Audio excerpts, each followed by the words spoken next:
Delay ba ang confirmation email para sa passport appointment mo? Baka ma-cancel ang appointment mo kapag hindi mo ito ginawa. Ito ang dapat mong gawin. Una, pumunta lamang sa Google at i-type ang passport.gov.ph. Pagkatapos, i-click ang Manage Existing Appointment. Makikita mo rito ang appointment code at email address. Ang appointment code, makikita ito pagkatapos mo mag-book ng passport appointment. Ang email address naman, yun ang ginamit mo noong nag-book ka ng appointment. Kapag nailagay na ang dalawang impormasyon na ito, i-check ang verification box. Sagutan ang hinihinging verification. Pagkatapos, i-click ang Verify. Kapag successful ang verification, i-click ang View Details.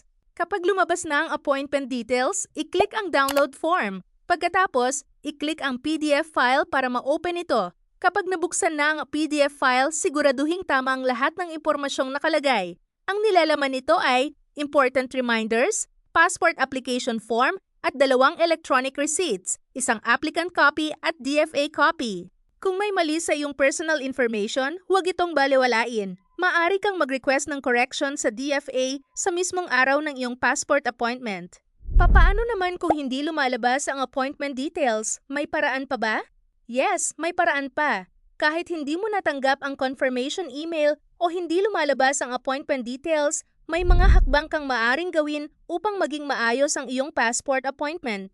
Una, i-check ang iyong email kung natanggap mo ang GCash payment receipt matapos mong bayaran ang passport fee. Mahalaga ito dahil nagsisilbi itong patunay na successful ang iyong payment. Makikita rin dito ang reference number ng iyong payment transaction. Pangalawa, siguraduhing kumpleto ang lahat ng requirements bago pumunta sa DFA. Isama rin ang kopya ng iyong GCash payment receipt dahil maaari itong makatulong bilang karagdagang patunay ng iyong bayad. Pangatlo, kung nais mong makasiguro bago ang araw ng iyong appointment, maaari kang mag-email sa opisyal na email address ng DFA upang humingi ng assistance tungkol sa iyong appointment at confirmation email. Kung dumating na ang araw ng iyong appointment at wala ka pa ring natatanggap na confirmation email, huwag agad magpanik.